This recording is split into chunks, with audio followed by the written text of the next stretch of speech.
Hola a todas y todos, bienvenidas y bienvenidos a la primera cápsula ayudantiva del curso de Sistemas Psicológicos de este año. En esta cápsula vamos a revisar brevemente algunas nociones filosóficas que nos van a ayudar a entender el pensamiento de dos autores del constructivismo que son Jean Piaget y Lev Vygotsky. Para Piaget, el conocimiento surge en la interacción entre el sujeto y el objeto. Esta es una idea que tiene una cierta antigüedad en filosofía y en psicología, que consiste en decir simplemente que el conocimiento surge en la medida en que el sujeto interactúa con el medio, tiene experiencia del medio. Por lo tanto, la experiencia es una de las bases fundamentales del conocimiento. Pero la gracia del constructivismo es que el constructivismo va a plantear que el conocimiento surge de la organización de lo percibido. Lo percibido es organizado para darle un sentido, se articula, se va armando, por eso se construye el conocimiento, ¿no? Y en ese sentido, la inteligencia es la facultad de organización de la información que permite al ser humano resolver problemas dados por el ambiente. No se trata de recepción pasiva, como podría haber planteado, por ejemplo, Aristóteles, ¿no? O que sea una tabula rasa, como dice el empirismo formalmente. La inteligencia o la mente humana no es un telón en blanco donde se vaya recibiendo pasivamente los estímulos, sino que la mente o la inteligencia funcionan de manera que van articulando, que van armando, construyendo el conocimiento. Por eso, el conocimiento, va a decir Piaget, no es ni copiar la realidad a partir de los objetos, ni es un conocimiento que venga dado desde el nacimiento, dado previamente a la experiencia. Con eso Piaget se separa, se distancia de dos grandes corrientes filosóficas que son el empirismo, por un lado con autores como John Locke o David Hume, y el innatismo, que tiene sus raíces fundamentalmente en Descartes y un poco más atrás en Platón. El conocimiento no es ni copiar la realidad, recibirla pasivamente, ni viene preformado antes del nacimiento, ¿no? Como decía, por ejemplo, Platón, sino que el conocimiento, por así decirlo, involucra ambas dimensiones. Por supuesto que el conocimiento parte de la experiencia, es decir, se recupera o se recibe la experiencia, la información sensible por medio de los sentidos, pero la inteligencia la va armando, construyendo. En ese sentido, va a decir Piaget, el conocimiento es adaptación, y la clave de la inteligencia para Piaget es la función de adaptación. ¿Cómo se adapta un individuo al medio? Justamente conformándose a la situación que el medio le propone, al contexto en el que está. Y eso significa la resolución de problemas. Si un individuo tiene que enfrentarse a la lluvia, por ejemplo, tiene que buscar una forma de ponerse bajo cubierto. Tiene que resolver un problema. Y su inteligencia consiste justamente en la capacidad de resolver esos problemas, de adaptarse a la situación. De esa manera el organismo se adapta, construyendo nuevas estructuras que respondan a los problemas que enfrenta. El ejemplo de la lluvia es un poco burdo, pero vamos a ver, y ustedes con el profesor Diez van a ver, que en concreto la resolución de esos problemas y las nuevas estructuras que se van logrando dan paso a distintos estadios o distintos niveles de adaptación y distintos niveles de organización de la inteligencia. Y la adaptación, va a decir Piaget, y esto es una idea importante para él, se da por asimilación y por acomodación. La asimilación, para Piaget consiste en usar una solución antigua a un problema nuevo, es decir, asimilar el problema que se me presenta ahora a una solución, a una respuesta que yo ya di. Es decir, ya tengo la clave para responder a este problema. Por el contrario, la acomodación consiste en encontrar una nueva solución a este problema. Cuando un niño, por ejemplo, y aquí los ejemplos con niños son fundamentales porque Piaget justamente se dedica a estudiar el comportamiento y el aprendizaje de los niños. Cuando un niño se enfrenta a un nuevo problema, por ejemplo un problema matemático al que nunca se ha enfrentado, tiene que acomodar su inteligencia, sus categorías con las cuales está pensando, para dar cuenta de este nuevo problema y poder resolverlo. El objetivo fundamental de la inteligencia para Piaget va a ser alcanzar el equilibrio o la homeostasis entre el organismo y el ambiente, es decir, que se logre un estado de adaptación en el cual el individuo pueda seguir viviendo en el medio, enfrentándose a los problemas que el medio le enfrenta y habiendo resuelto los problemas que el medio le enfrenta. En este adaptarse, en esta alcanzar el equilibrio, Piaget plantea que un individuo, un ser humano, va a desarrollar 4 etapas o 4 estadios cognitivos, que son distintos niveles de capacidad de respuesta a distintos problemas. Cada una de estas etapas o estos estadios es cualitativamente distinto de los anteriores, es decir, involucra respuestas nuevas, involucra respuestas que son, por así decirlo, un paso avanzando hacia una respuesta más abstracta, y son irreversibles, es decir, en principio, un niño que ha llegado a una cierta etapa no debería volver hacia otra anterior.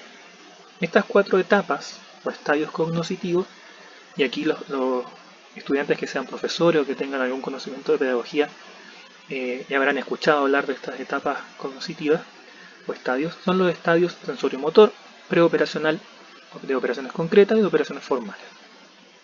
El estadio sensorio-motor es la más simple y más llana forma de relación de un niño con el mundo, y como se dice aquí en el PowerPoint, consta desde los 0 a los 2 años, es decir, es una etapa en la que el niño está constantemente siendo bombardeado por información, por los sentidos, ve colores, ve formas, siente temperatura, huele olores, etc. Es un constante bombardeo de información sensible. Y como esta es una etapa en la que solamente, por así decirlo, solamente el niño realiza la percepción de esta información sensible, no hay un proceso mayor de ordenamiento de esta información. Podríamos decir que el niño, en ese sentido, siente en bruto, por decirlo de una manera, ¿no?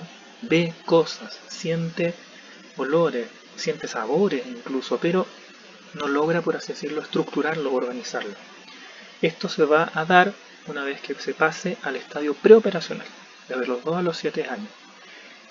La gracia del estadio preoperacional consiste justamente en pensar en objetos, en representar la experiencia externa a nivel interno.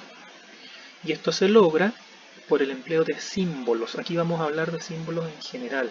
Palabras, conceptos, imágenes. Una vez que el niño sepa dibujar, dibujo, o el niño sabe escribir palabras escritas, incluso un garabato que tenga un cierto sentido, para el niño va a ser un símbolo. Esta etapa se suele asociar también con lo que se llama el funcionamiento semiótico. Semiótico viene del griego semeion, que significa signo o señal. Piensen ustedes que cuando un niño aprende a hablar, estamos hablando ya de estas primeras etapas, cuando un niño aprende a hablar y dice casa, lo que está haciendo es representar una cosa por otra. Está representando el lugar donde vive con una palabra. Entonces, cuando el niño comienza a pensar en objetos, está, por así decirlo, reconstruyendo la experiencia externa en su cabeza, en su mente. Y esa función del pensamiento es profundamente clave para el desarrollo y la resolución de ciertos problemas. En la medida en que la experiencia humana se constituye desde afuera hacia adentro, por así decirlo, es decir, por medio de la reconstrucción de la experiencia externa dentro de mi cabeza, comenzamos a hablar de abstracción. Y ustedes podrán ver en estas 4 etapas que progresivamente estamos alcanzando distintos niveles de abstracción. Probablemente en una etapa, en un estadio preoperacional, un niño todavía no logra establecer relaciones entre objetos, entre cosas, pero sí logra establecer la relación entre una palabra y una cosa, por ejemplo. O cuando el niño, por ejemplo, hace un rayón en un papel y el papá o la mamá le dice, ¿qué es eso? Eso es el patio de la casa. Puede que no sea el patio, obviamente no es el patio. Puede que no sea un patio porque es un rayón, pero para el niño ese rayón representa al patio. Entonces está el rayón en lugar del patio, funcionando como símbolo, como señal. Y ese es un primer nivel de abstracción. Ya no necesito el objeto externo en sí mismo, sino que lo puedo representar mediante un símbolo que yo establecí por convención conmigo mismo. La tercera etapa o tercer estadio es el estadio de las operaciones concretas, de los 7 a los 12 años. Y en esta etapa se logra un nuevo paso de abstracción, una abstracción reflexiva, por así llamarlo, ¿no? Se logra distinguir entre las características invariables de un objeto y la forma en que éste aparece. O, dicho de otra manera, se logra dar un segundo paso de abstracción en la medida en que logro relacionar ciertas características de una cosa con sus propiedades. Por así decirlo, en esta etapa, va a decir Piaget, se logran ciertos avances a la hora de tener experiencia con las cosas, tener experiencia con los objetos que se me presentan en la experiencia.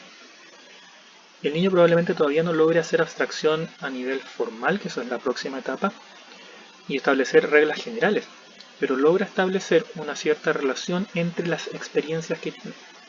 En esta etapa, como es una operación concreta, es decir, requiere todavía de la experiencia del objeto externo para establecer relaciones, probablemente el niño comprenda que si suelta un lápiz, ese lápiz va a caer, pero no logra establecer o extrapolar esa regla a nivel general para todos los lápices. Probablemente dando un paso más lo logre hacer.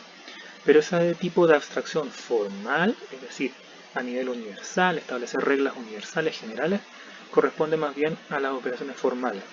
Por eso, a los niños pequeños les cuesta establecer abstracciones como el álgebra, que se presenta más bien en etapas de la adolescencia, a partir de los 12 años.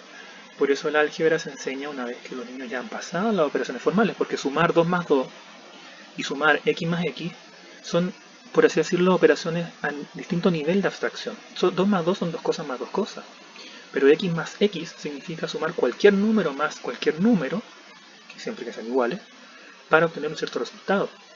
Entonces ahí se nota un cierto nivel de abstracción distinto, que ya pertenece a las operaciones formales, a partir de los 12 años. La comprensión de ideas abstractas.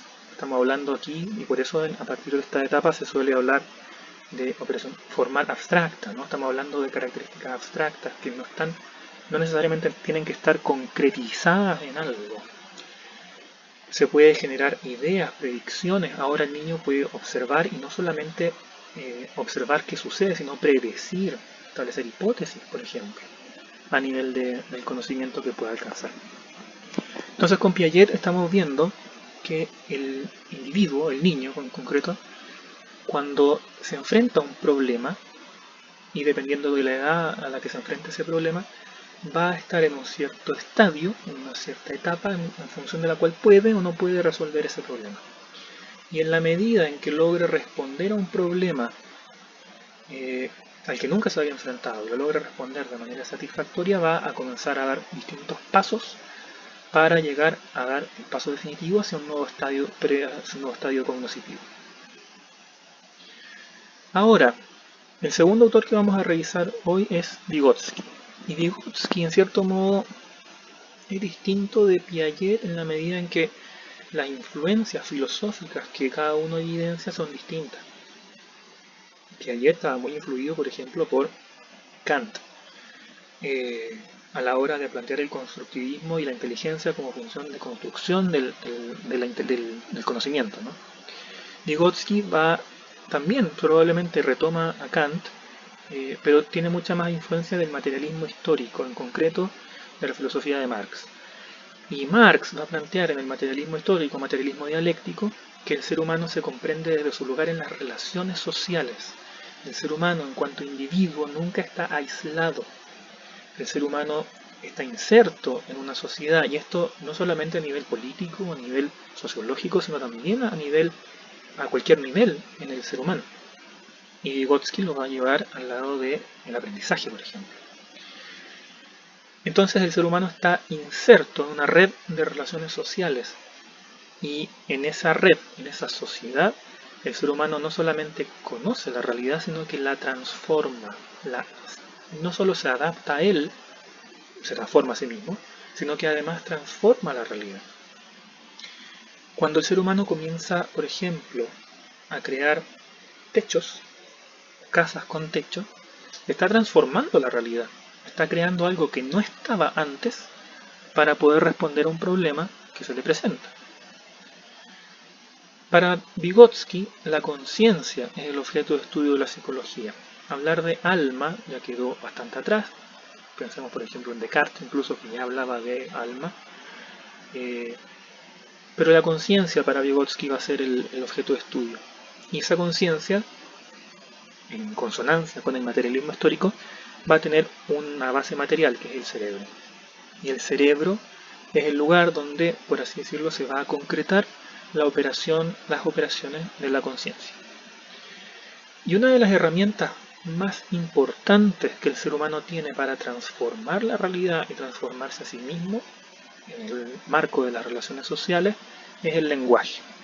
Y el lenguaje, tal como vimos con Piaget, significa una herramienta con la cual se dice una cosa por otra. Yo con la palabra casa estoy designando un objeto, pero estoy usando una cosa, la palabra casa, para designar otra cosa. Entonces, el lenguaje, en la medida en que permite no solamente la articulación de ideas, la expresión de ideas, sino que además el entroncado de relaciones sociales, en la medida en que el ser humano se comunica con otros y se establecen pautas de relación por medio del lenguaje, significa además para Vygotsky la internalización de operaciones lógicas, es decir, el lenguaje, en la medida en que un niño se expone al lenguaje de una sociedad, por ejemplo, va captando distintas estructuras lógicas que van ampliando su perspectiva. No sé si a ustedes les pasó cuando eran niños, o si alguno tiene algún conocido pequeño, algún niño por ejemplo, que los niños cuando aprenden a hablar y hablan los primeros años, hablan de manera muy básica, hablan de manera muy sencilla, muy simple, ¿no? Y a medida que van creciendo, van, por un lado, conociendo nuevas estructuras sintácticas, y por otra parte, van desarrollando distintas y novedosas estructuras de pensamiento. Para Vygotsky esos procesos no son separados, no están escindidos, sino que son procesos que van de la mano. El niño, a medida que desarrolla una habilidad lingüística más desarrollada, va ampliando su perspectiva, va ampliando la forma en que puede enfrentar problemas a nivel intelectual. Y la noción fundamental, una de las nociones más importantes que Vygotsky plantea a la hora de hablar de aprendizaje, es la zona de desarrollo próximo.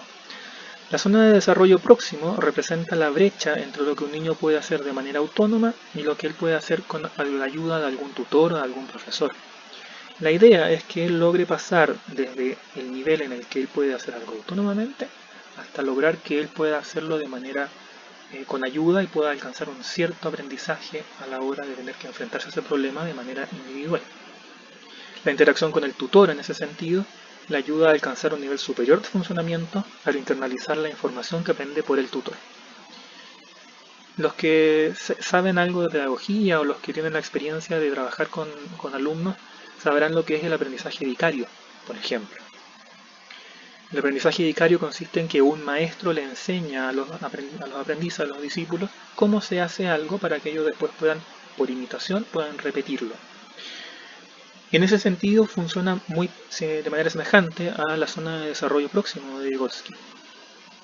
Cuando hay un tutor que logra establecer y enseñarle a los discípulos, a los aprendices, cómo hacer algo, cómo avanzar del nivel en el que están a una habilidad a la que tienen que llegar, se nota ahí cómo Vygotsky se da cuenta de la zona de desarrollo próximo, cómo él explica la zona de desarrollo próximo.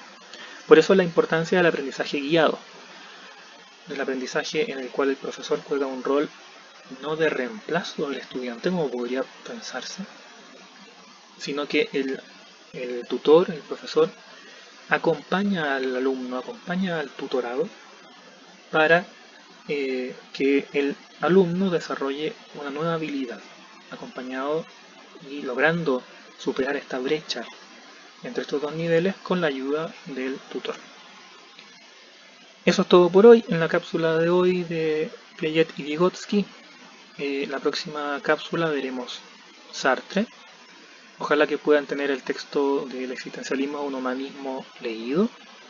Y en esa cápsula revisaremos algunas ideas importantes que Sartre plantea. No las vamos a revisar todas, lamentablemente, porque el texto es muy largo y es muy denso, pero vamos a revisar algunas de las más importantes y las que tienen mayor repercusión a la hora de hablar de psicología. Así que estén muy bien y nos vemos en una próxima cápsula.